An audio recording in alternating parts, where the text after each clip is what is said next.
মহারাজ, ব্যাপার কি? সামান্য 3টে পুতুলের জন্যে জরুরি তলব? না না গোপাল, এবার তুমি কিছু একটা করো। এই দেখো, এই হলো সেই বিদঘুটে 3টে পুতুল। দেখুন মহারাজ, এই ধাঁধাটার সমাধান করার জন্য আমাদের সবাইকে প্রত্যেকের সমস্ত বিশেষ জ্ঞানকে কাজে লাগাতে হবে। বেশি ভারী ভারী কথা না বলে বুঝিয়ে বলো। তাহলে শুনুন, খুব সোজা কাজ হলে বণিক এটা নিয়ে একসাথে আমাদের সবাই।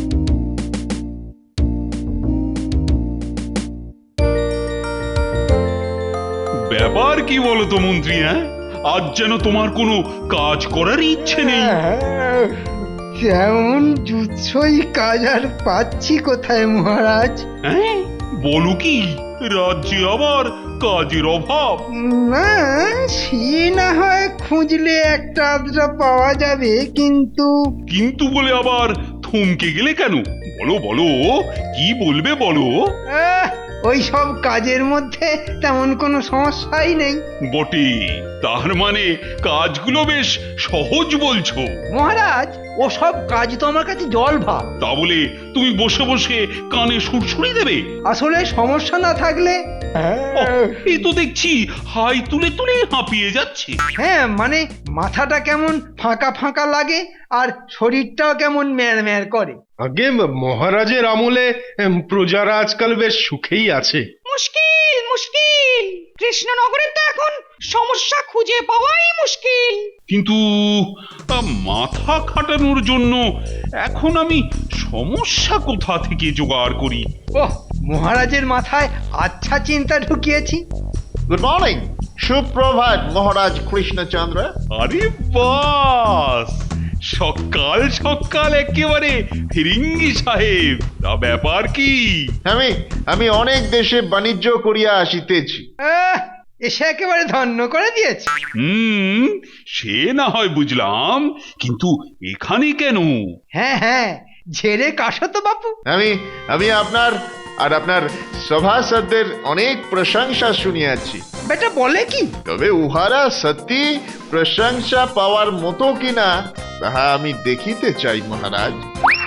মানে তোমরা সব ফাঁকা কলসি কিনা সেটা আমি একবার বাজাইয়া দেখিতে চাই। কলসি বাজাবে? সে কি কি সর্বনাশ! এসো না, একেবারে বাজনা বাজিয়ে দেব। ওই ধড় মুড়ো ছিঁড়ে একেবারে আলাদা করে দেবো।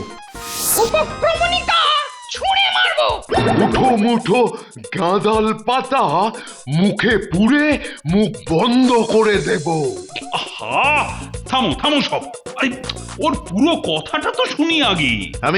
আমি উহাদের সকলের বুদ্ধির পরীক্ষা নিতে চাই। ও তাই বলো, তা সে নাও না, কে বারণ করেছে? মরেছে, এই যে আবার পরীক্ষা নেবে বলছে। দেখি এবার সাহেব মন্ত্রীকে কি সমস্যা এনে দেয়। এইবার দেখো তোমাদের কেমন করে ঘোল খাওয়াই। নে নে নে পুটি, ধর একটাকে। কত সহজ, ধরতে এলেই ফুরুত করে গলে যাব। এইবার ঠিক একটাকে ধরবো। সে গুড়ে পালি, আমার টিকিটাও ধরতে পারবি না। ছাড়বি না পুটি, চালিয়ে যা। বুড়ো বয়সে যত ভীমরতি, কাজ কম শিখে তুলে দিয়ে এখন বাচ্চাদের সঙ্গে কানামাছি খেলছে। কই কই, তোমার কি সব পরীক্ষা নিরীক্ষা সব শুরু করো এবার। বহুত আচ্ছা, তবে দেখো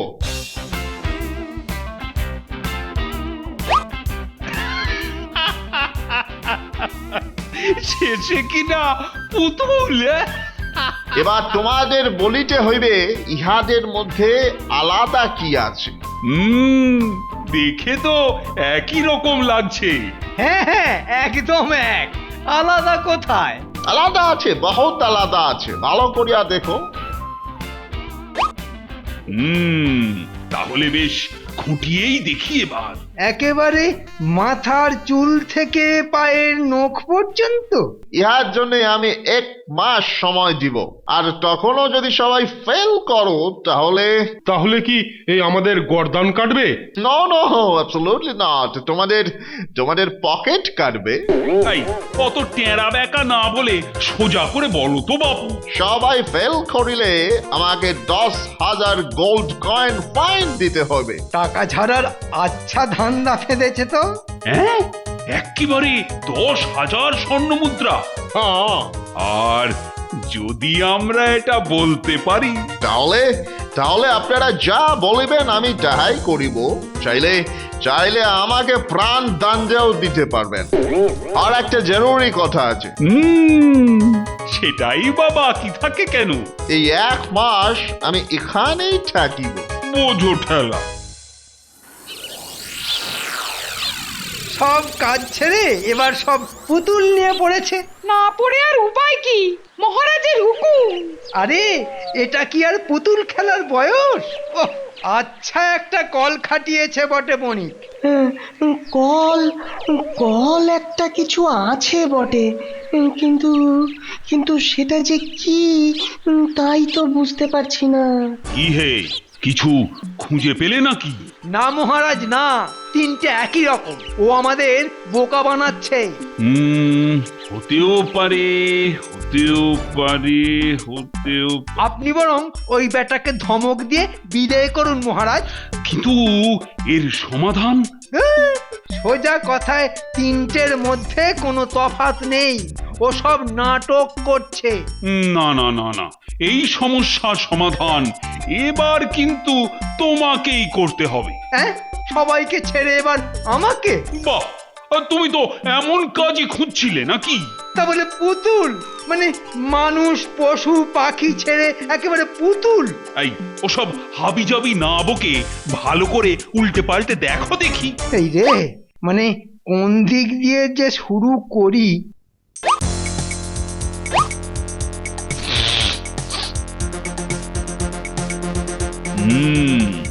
এবার বেশ বুঝতে পারছি, ওই গোপালই আমার শেষ ভরসা। ভরসা একেবারে ফর্সা হয়ে যাবে। বেটা নির্ঘাত খবর পেয়ে কোথাও সটকে পড়েছে মহারাজ। হ্যাঁ, আর এদিকে তুমিও তো একেবারে চিৎপাট। ইয়ে মানে না, মানে আরেকটু সময় পেলেই। না না না, আর সময় নষ্ট করা যাবে না। এখনই এখনই গোপালকে হাজির করতে হবে। বেটা এমন পেঁচে পড়বে যে পালাতে পথ পাবে না।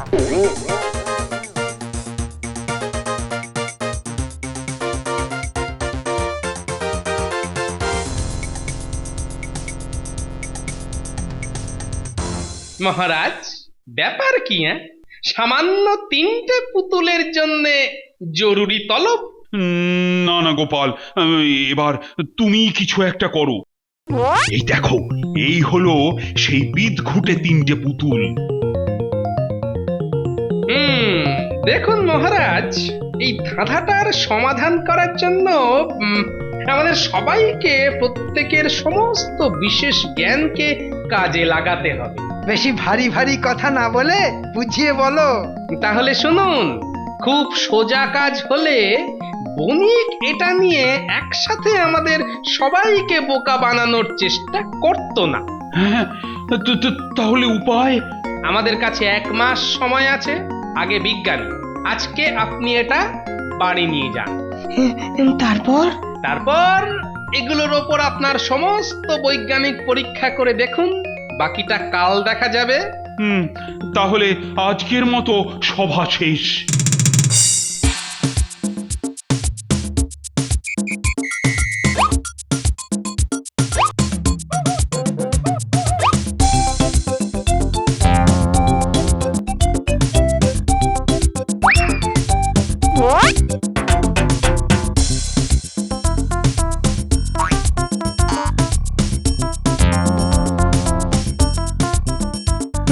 না না না না, সবার ওজনই তো সমান।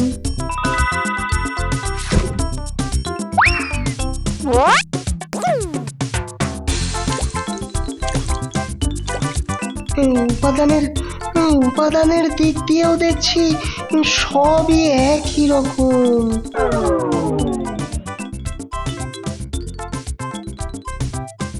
কি হলো বিজ্ঞানী? আরে কিছু পেলে? না মহারাজ, আমার আমার সমস্ত পরীক্ষার ফলই বলছে এই এই তিনটে পুতুলই একই রকম। আমি তো আগেই বলেছিলাম। অনেক নেড়ে ঘেঁটেও পুতুলগুলোর মধ্যে কোনো তফাৎ খুঁজে পেলাম না। হ্যাঁ, তাহলে গোপাল? এখনই এত চিন্তার কিছু নেই মহারাজ। এবারে রাজবৈদ্য, আজকে আপনি এগুলোকে নিয়ে যান, কাল এসে বলবেন আপনার পরীক্ষার ফল কি হলো।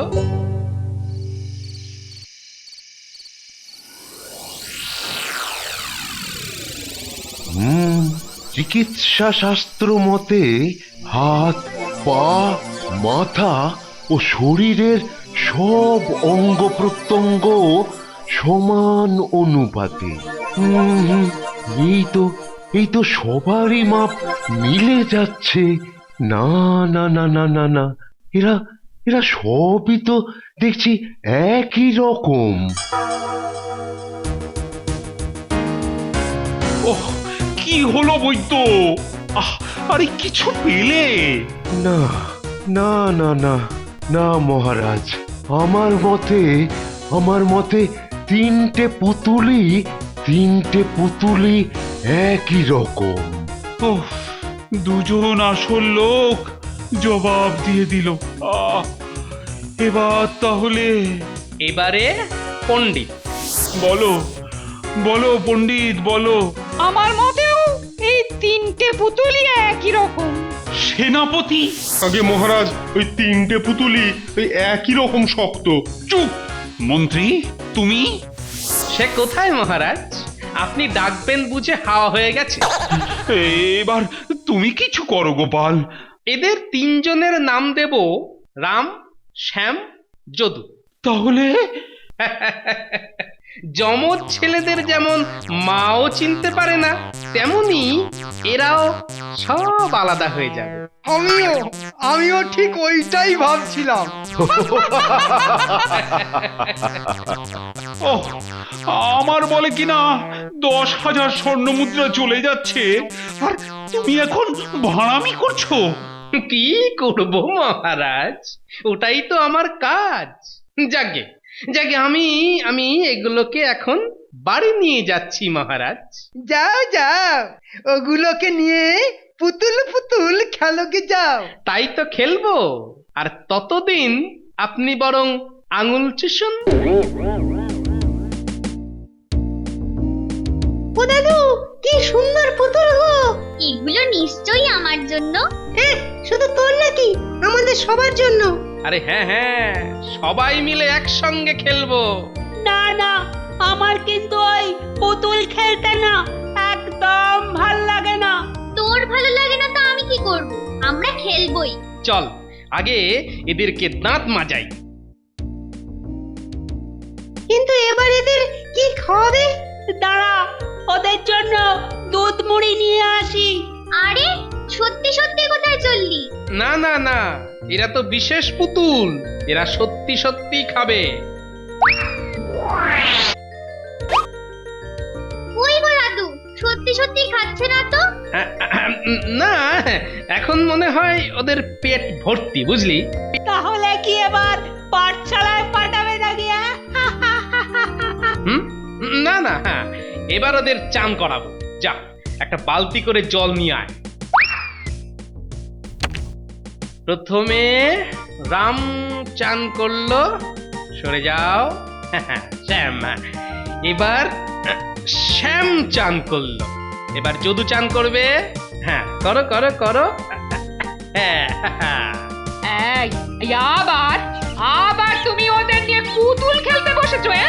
মনে হচ্ছে আবার একটা ঝড় উঠবে। বলি তোমার কি লজ্জা বলে কিচ্ছুটি নেই নাকি? না না, আর রক্ষে নেই। কালই আমি ওঝা ডেকে তোমার মাথা থেকে এই ভূতটা নামাবো। হ্যাঁ, তারপর আরে কানে আঙুল দে তাড়াতাড়ি, না হলে এক্ষুনি কানে তালা পড়ে যাবে। তাহলে পুতুলগুলোর? হ্যাঁ, পুতুলগুলোরও কানে তালা পড়ে যাবে, ওদের কানেও আঙুল দিতে হবে। দেখি দেখি আঙুল দিয়ে থাকে। কি এর কানটা এখনো ভিজে কেন? আছে আছে, রহস্য আছে। এই মরেছে, তুমি আবার লাফাচ্ছ কেন গো? এই লাফাচ্ছ কেন, লাফাচ্ছ কেন? এই দেখো, কি দেখবো?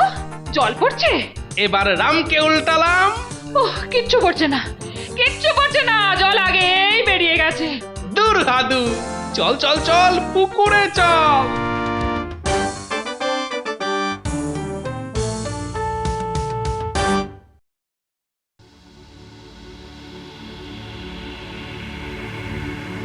আমি তো আগেই বলেছিলাম মহারাজ, এসব গোপালের কম্য নয়। সুযোগ বুঝে নিখাত চম্পট দিয়েছে। হ্যাঁ, এদিকে বণিকের দেওয়া 1 মাস সময় তো আজই শেষ হচ্ছে। ওই 10,000 স্বর্ণ মুদ্রা দেওয়া ছাড়া আর কোনো উপায় নেই মহারাজ। না না, গোপাল নিশ্চয়ই একটা উপায় করবে। তাহলে আপনি সেই আশাতেই থাকুন। হ্যাঁ হ্যাঁ, যদি যদি কিছু একটা হয় আর কি। গোপাল এখন আর এমুকো হবে না, ওর জন্য শেষে আমরা সবাই ফাঁসবো। হ্যাঁ, এবার যেন মনে একটু বল পাচ্ছি। উত্তম মধ্যম অধম। হ্যাঁ, সেটা আবার কি? ওহ, এ আবার কি নতুন ঝামেলা? ভেবে ভেবে মনে হচ্ছে গোপালের মাথাটাই খারাপ হয়ে গেছে। আরেকবার মিলিয়ে নিন মহারাজ, উত্তম মধ্যম অধম। আরে সে না হয় মেলালাম, কিন্তু তারপর বণিককে ডেকে উত্তম মধ্যম অধম। আবার না, এবার ঠেলা সামলা। আপদ্য মনে হচ্ছে ঘাট থেকে নামলো। এবার এবার ওই মহারাজের ঘাড় মটকাবে। বলিস কি? হ্যাঁ, ও সবাইকে একেবারে ঘোল খাইয়ে ছাড়লো। আমি নিশ্চিত আজই 10,000 স্বর্ণ মুদ্রা একেবারে গুনে গুনে। না না না, আর কোনো আশা নেই। ওহ, গোপাল তো দেখছি আচ্ছা খেল দেখাচ্ছে। ওই তো এখনো কেমন নাচছে। বলো অধমের জয়, বলো উত্তমের এই জয়। পাগলটি আবার কে আছে? ইহাকে তো আগে দেখি নাই। বাবা রে, এদিকে এই মক্কেল হাজির। ওহ, এখন কাকে যে রাখবো আর কাকেই বা তাড়াবো?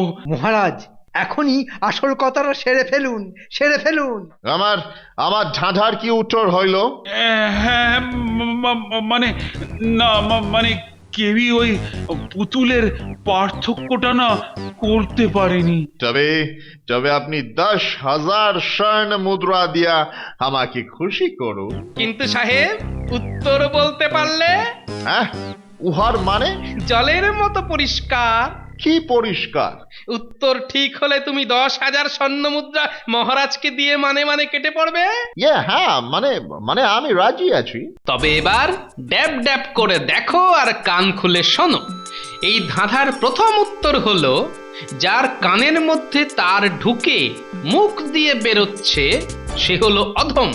মানে যার নাম আমি রেখেছিলাম যদু। বটে, কি করে? এর মানে কোনো কথা এর মনের মধ্যে থাকে না, সব বলে ফেলে। কান দিয়ে শোনে, মুখ দিয়ে বলে। চমৎকার! এই হলো মধ্যম, মানে যার নাম রেখেছিলাম শ্যাম। বুঝেছি, এ যা শোনে কিছুই মনে রাখে না। ঠিক তাই, এক কান দিয়ে শোনে, অন্য কান দিয়ে বার করে দেয়। এইবার রামের পরীক্ষা। কি গোপাল, তার যে আর বেরোয় না। সেই জন্যই তো এই উত্তম মহারাজ এ কথা গোপন করতে জানে। ওফ, বেঁচেটা ঠিক কায়দা করে ফেললো। ও গোপালের বুদ্ধিতে সাহেব একেবারে কুপোকাত। হইল না, ঠিক হইল না। কেন হইল না? কেন? উহা কিছুটা ঠিক, কিন্তু পুরোটা নয়। ও আচ্ছা, হ্যাঁ, একটু পরিষ্কার করে বুঝিয়ে বলো দেখি।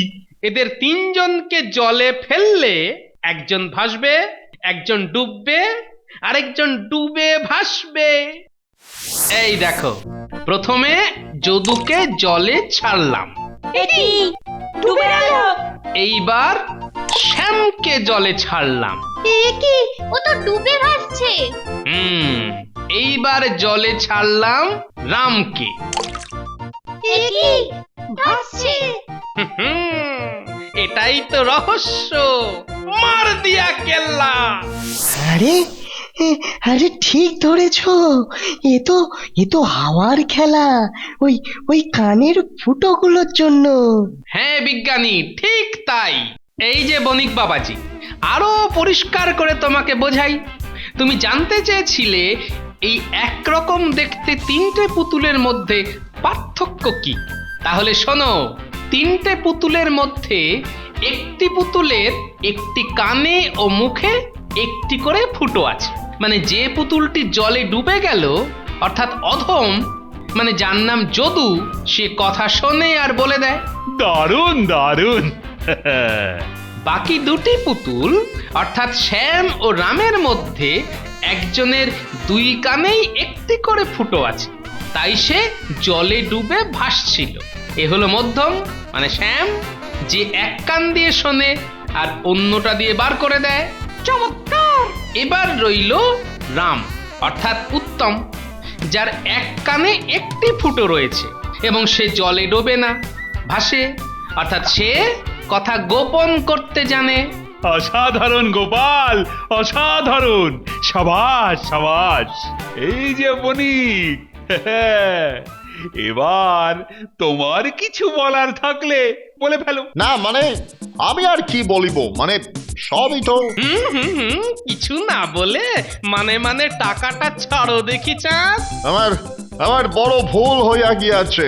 আমি আর এরকম পরীক্ষা নেবে না। 10,000 স্বর্ণ মুদ্রা আমার নাই, আমায় ছাড়িয়া দিন মহারাজ। না না না না, এমনি এমনি কি করে ছাড়ি? একদম নয় মহারাজ, ব্যাটাকে আচ্ছা করে ধরে জেলে ভরুন। ও, তুমি থামবে মন্ত্রী। হ্যাঁ হ্যাঁ হ্যাঁ, এই তো থেমে গেলাম। শোনো বণিক, ব্যবসা করে যা টাকা তুমি পেয়েছো সব আমাকে দিয়ে যেতে হবে, না হলে কিন্তু। আমি তাহাই করিব। আমায় প্লিজ ছাড়িয়া দিন মহারাজ। জয় গোপালের জয়। জয় না মানে হ্যাঁ জয়। শুধু জয় বললে হবে না, তাহলে গোপালকে অন্যভাবেও খুশি করতে হবে। আবার কিভাবে মহারাজ? বণিকের টাকার অর্ধেক গোপালের পুরস্কার। জয় মহারাজ কৃষ্ণচন্দ্রের জয়।